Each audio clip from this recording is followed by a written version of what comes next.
Okay, here's a new summary and let's get started.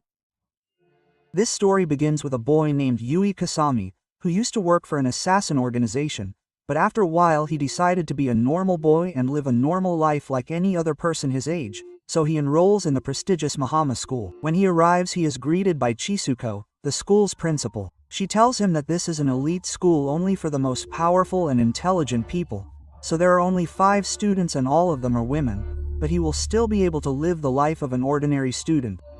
Of course, he will also have to sleep at the academy. In the afternoon, he meets Sashikomine, the school's teacher, although she only dresses like that because she likes to help everyone. Then he meets the other girls, including Amane Su, a girl with a very murky past, Machine and Russo, the youngest of all, Michiro Matsushima, an attempted tsundere, and the last in the class, Yumiko Sakari, a lonely girl who doesn't want the protagonist at school because he tries to kill her with a cutter the first time he approaches her.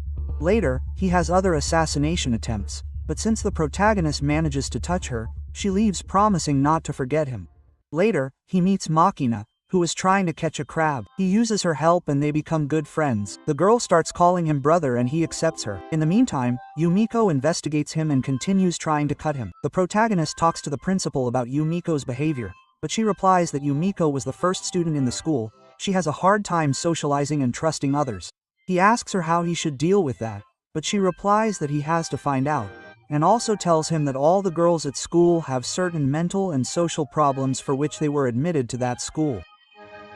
They are all messed up in the head, they are like in a prison but with many comforts. And the protagonist was admitted to that school to help the girls unconsciously. I say unconsciously because the director was the one who recommended that school to the protagonist. The next day he is visited by JB, his boss and ex-girlfriend, who asks how he is doing with his new life as a normal student. In short, she only came to bother him. When he returns to class, the girls are upset for no reason, but he tells them that JB is his boss and guarantor. Then, Asuya makes a move under the chair, but he coldly rejects her. Then, Yumiko tries to stab him in the back again, but he dodges her. In the end, he ends up telling her that he is not her enemy and that if they want to be friends, they will have to stop playing these games. She ends up accepting a truce, since she realized that Kasami is not a danger. A day later, while returning to Tenor, she finds Kamen in her room. He goes slowly to see if she tries to kill him, but she does the opposite. When he sees her clothes, he smells them and gets horny, making out deliciously on the bed. When he sees everything, he intervenes to avoid embarrassing her.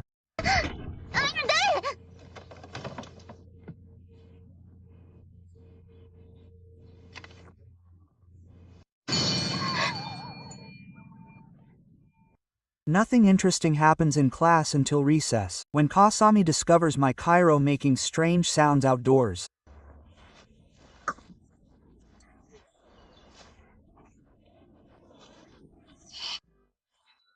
Well, he was just playing with a street kitten. Since she wanted him to stop bothering her, she asks the protagonist for help. He tells her that she should wear something with citrus heat, since cats don't like it. Anyway, the silly girl just acts silly until the kitten gets bored and leaves. But she is a little sad. Apparently she had grown fond of the kitten. The next day, Amanis hurts her leg, so he takes her to the infirmary. At dawn, Kasami confesses his love to her and asks her to be her boyfriend. The protagonist asks her the questions that everyone asks when someone confesses to you and you don't feel like going out with them.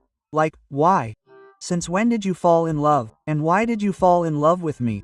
Even though Kasami answers all the questions, he rejects her. At least she asks to be his big sister. At first she denies it, but after much insistence she accepts. Now he has 2 adoptive sisters, one younger and one older, who always accompany him everywhere. Later, while Kasami was playing sports, he meets Michiro near the sea. When he gets closer, he realizes that he has been looking for the stray kitten because now he loves it and feeds it every day. Kasami talks to her. She asks him what happens after death. He replies that it's like going to sleep and never waking up again. She tells him that if she dies before then, she wants to be buried in that place. She explicitly asks him to dig her grave. Apparently she is a bit depressed and goes to that place to clear her mind. In the afternoon, unimportant things happen, just filler and some comedy. Until the next day, Michiro is feeling a little weird, so the protagonist follows her until he finds her sitting by the fountain. She tells him that nothing is wrong, since she just needs to rest to get better. Then she asks him to leave her alone and leaves the place. He follows her again to the seashore. There he finds her, But this time she is different. She speaks differently and has a more serious attitude. After chatting for a while, Michiru asks him if he has a lover, and when he answers no, she asks him for a kiss to know what it feels like to kiss someone. After the kiss, she tells him that she doesn't understand because she didn't feel anything. Then he apologizes because he has to leave. Then the real Michiru appears, very nervous about being near the protagonist. She asks him if he did something strange and he says no. Then they leave as if nothing happened. After, Kasura continues asking what he did on the beach because he doesn't remember. Kasami tells him that he gave her a kiss, but since she doesn't know what that is and thinks it's something else, she asks him to repeat it, and when he's about to do it he regrets it. When you see the girl you like, don't ask her for a kiss. Ask her for a kiss instead, it's more elegant. Well, she runs out into the yard and takes some pills. The kitten then approaches her, wanting to be affectionate, but since she had just had a strong emotion, she gets upset and scares it away without thinking. When she thinks about it, she looks for it to apologize and give it cookies, but she can't find it anywhere. The protagonist tells her not to worry, since that cat is a stray and will surely be fine. But when Michiru returns, she sees the kitten very injured. He tries to keep Michiru from noticing, but she returns and sees the poor kitten run over. They immediately try to take it to the vet, but the poor thing can't stand its injuries and dies in Michiru's arms.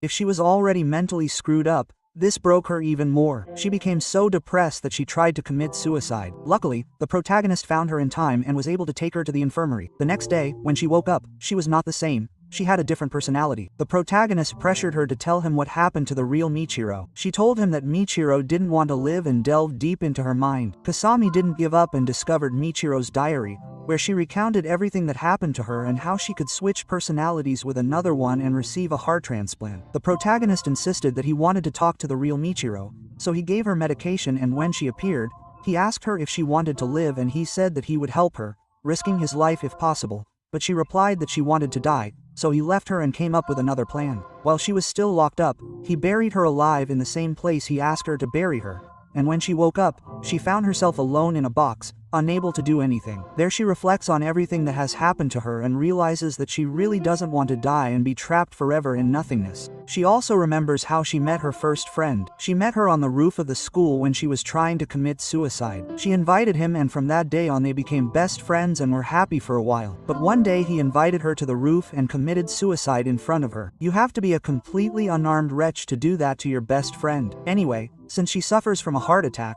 she has a heart attack and is hospitalized. There they realize that they have to perform a heart transplant on her, so they do it in the United States. They use the heart of a girl who died for no apparent reason. When she wakes up, she already has that girl's personality. After 3 days of being buried, she recovers and says that she wants to live, which is why she comes out of the coffin. As she comes out, she realizes that the protagonist had been waiting for her all this time because he believed that she would not give up. Also, the sedative he gave her was only candy. After that, he takes her to her family and they return to school with a new attitude because now he wants to live, although Otichiro appears from time to time.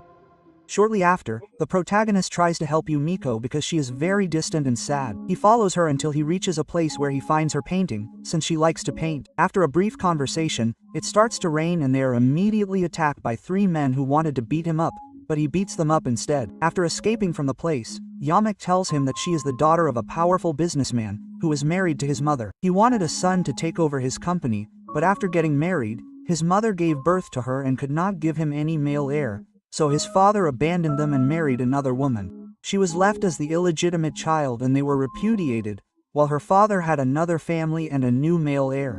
But shortly after her brother died, and that is why her father recognized her as his heir again. She hates him for everything he did to her mother and for abandoning them.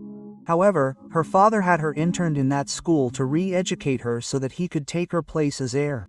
The next day, her father comes to take her out of school to take her to his mansion, but she refuses to leave. She grabs a gun and threatens to shoot anyone who approaches her. Her father approaches and she shoots him, and when he insists on taking her, she grabs a grenade and blows it up in his face in order to take her own destiny.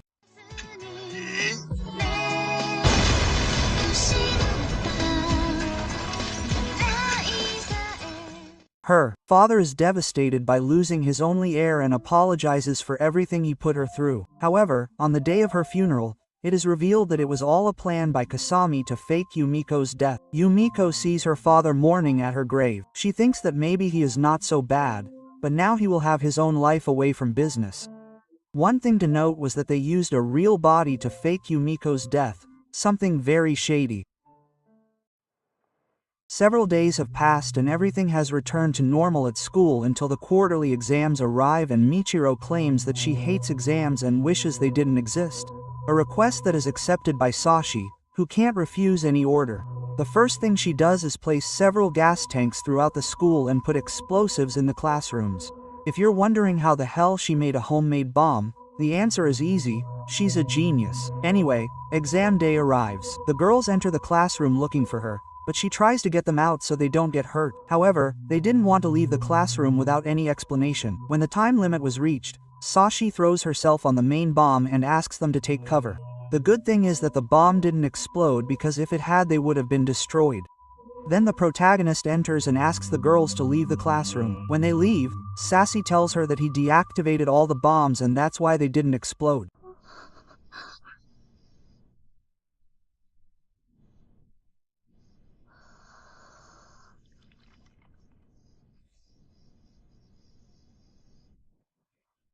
After changing the mini-party that remembered her, she becomes happy and reminds them of how they met. As a child, her home was a small factory. Life was difficult, but her parents loved her and gave her all the affection in the world. But when they had a lot of work, neither of them had time for her, so she spent a lot of time alone. One day she met him in the park. From then on, they became very good friends and spent most of their time together. But one day he distanced himself without saying anything and then disappeared. This left her very devastated. On her 10th birthday, her parents took the day off to celebrate it, since they were very aware that they had not been able to dedicate time to her in recent years because of work, but she was so upset that she ran to the park. While in the park, she reconsiders and realizes that her parents love her, and when she hears them calling her, she runs to hug him. But Truck-san interferes with her happiness.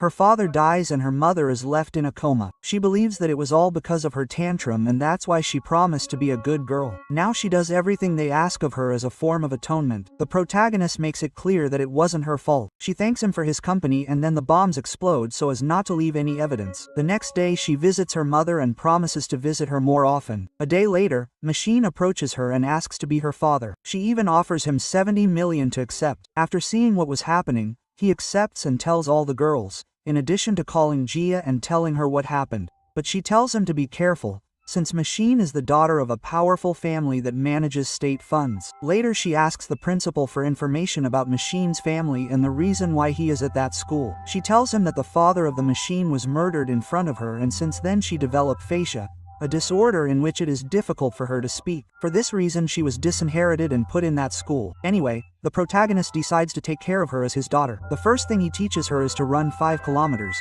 Then he teaches martial arts and how to use a sniper. Everything goes perfectly. The protagonist takes her to visit her mentor's grave. Then he passes out in the city. But while the Machine is walking down the street, she meets her younger sister, the current heir of the family. She just looks at her and keeps going. But suddenly the car explodes, leaving her sister in serious condition. The Machine faints and is hospitalized with minor injuries. In the meantime, the PR is called by JV to inform him that he has a new job, which is to assassinate the Machine. As you know, the retired prostitute. He tells her that he will not kill his partner, so JV warns him that if he refuses, he will be taken into custody. So he tells her he'll accept the mission, but as soon as he gets to school he takes off and they escape to a safe place. The assassin organization is after him for treason, but he eliminates everyone who sends him. They spend their time running from one place to another. They even hide in a refrigerator and blow up an entire apartment. But when they think they're safe, Makina hides out to look for an apple tree that she had left in her apartment. In that moment she is attacked by 2 men who seriously injure her. Luckily, Kasami arrives in time and rescues her. Then he takes her to the hospital so she doesn't die. That's when Makina's mother, Kyoka Russo, appears, who wants Makina to extract her organs to put them in her little sister. In the meantime, Kasami comes up with a plan to save her, infiltrates the building and kills Kyoka.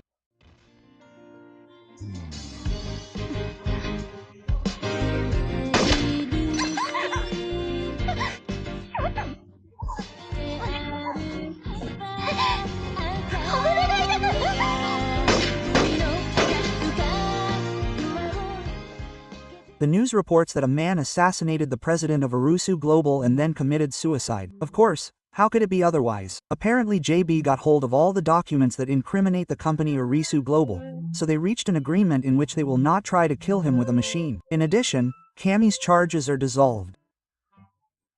Well, now comes the interesting part and the reason for the title of this video, which is the last story, Amane's story.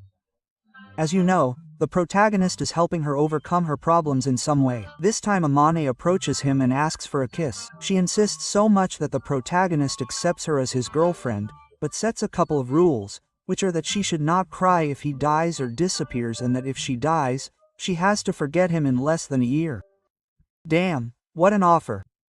She accepts the terms, but she can't believe that they are a couple. Since they are now real couples, she gives him the go-ahead to do the delicious thing. But the protagonist gives her the cold shoulder and tells her that this is her first relationship. But she wants to know why she insisted so much on going out with him. She tells him it was love at first sight, but Kasami doesn't believe her and insists she tell him the truth. Amane breaks down in tears and tells him it was a promise she made to her missing sister.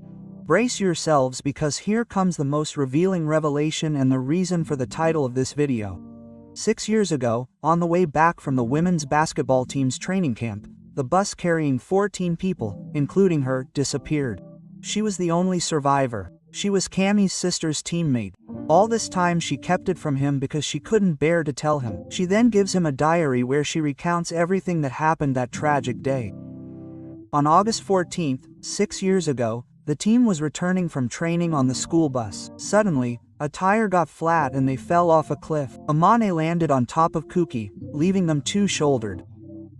After getting off the bus, they rescued the other girls, including Garira Katamaki, Sayukan, Professor Yoshiko, Oshi, Mafuso Sakurai, Ritsuide, Megumi Komori and her dog, Minori Sakuma, Haruna Ibuki, and club president Shaki Shakachita.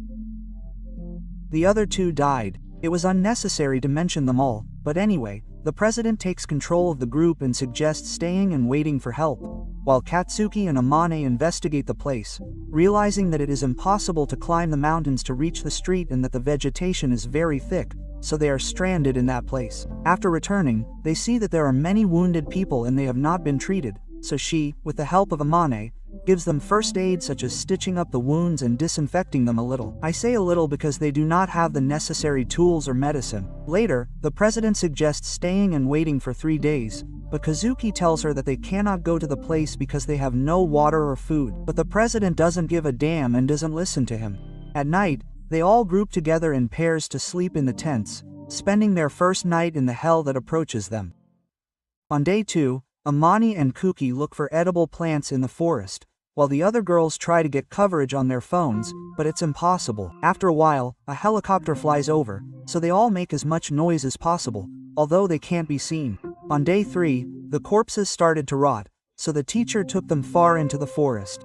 On day 4, they started to ration food because supplies were running out. On day 5, there was a big storm and they had a bad time. On day 6, there were 11 carrots left, but someone had stolen one. And since they didn't want to cause panic by looking for a thief, Kuki cuts all the carrots into equal parts, taking out one more carrot. On day 7, Jiroka doesn't want to eat anything. The president wants to force her, but Kuki throws her out of the store, realizing that Giraraka didn't want to eat because she was dirty. She had obviously relieved herself because her legs were broken.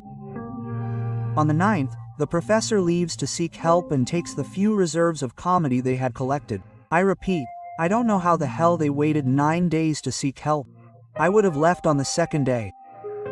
On the 10th, it rains and all they have to eat are snails. Later, they check the girls' wounds and realize that they are full of worms. Jiroka already wants to die. She is tired of suffering and feeling her body fill with infections. On the 11th, madness takes over some of the girls due to hunger and stress. Since the professor left to seek help, The days have been of extreme madness. Many lost their sanity. They did everything they could to survive. They ate insects, grass, drank dirty water, tried to hunt anything to eat, and spent the rest of the day, diarrhea.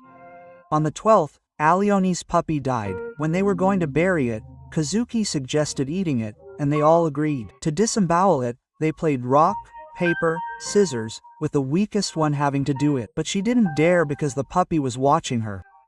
So Kuki smashed its head with a rock.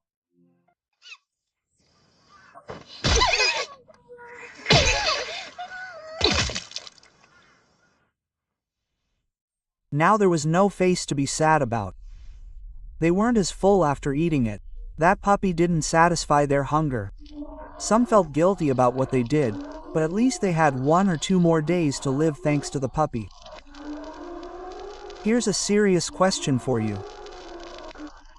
Would you eat your pet if it died and you had nothing else to eat? Would you dare eat it? On the 13th, after fainting from eating poisonous sprouts, Sakurai showed signs of blood poisoning and Jiroka was unresponsive. On the 14th, they were too weak from hunger. While they were chatting, the professor returned from his expedition without help. All the girls became emotionally depressed. Later, Jiroka died. The professor took her away to bury her in the forest. On the 15th, Sakurai died of conception and Komori committed suicide. Later, the president served a nice soup to all the girls. When they asked where she got the meat, she told them that the professor managed to hunt a deer. The girls ate all the meat without investigating and had more. However, Kazuki rejected her. Amane did not dare to betray her friend, so she did not eat the food either. At night, Kuki woke her up and asked her to escape alone and try to get home. She did not give him an explanation, only asking him to pick up everything. They enter the forest and find the president and the professor making the delicious winged food from Komori's remains.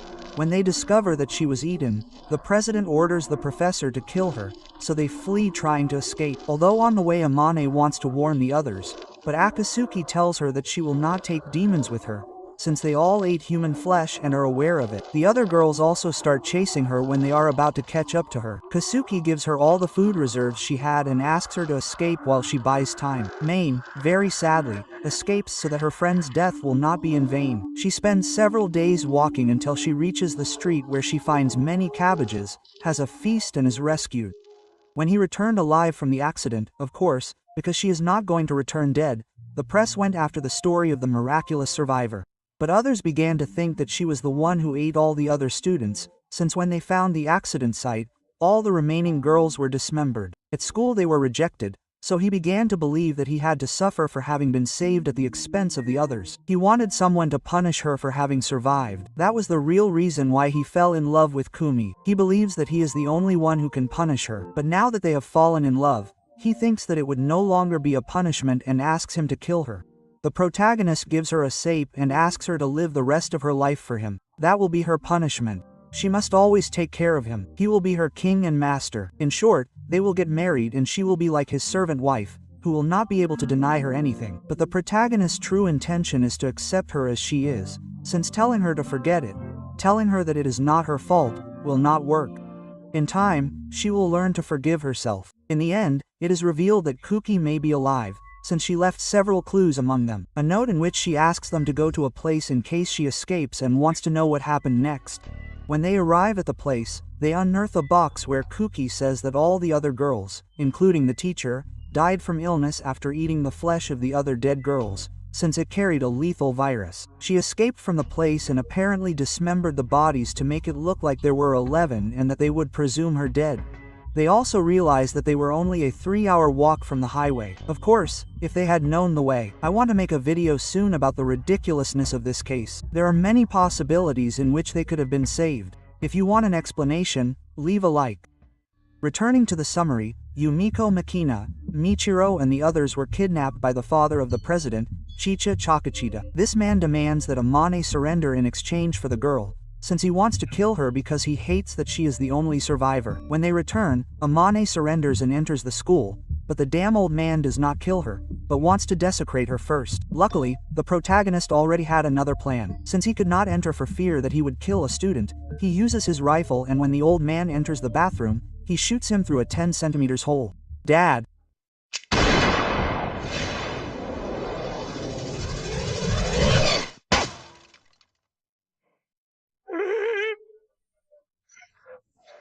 Amane raises the alarm and that's how they manage to stop him. The anime ends with the protagonist meeting up with the girls at school. I hope you liked the summary. If you want part 2, leave a like and don't forget to subscribe. So Yara, yeah,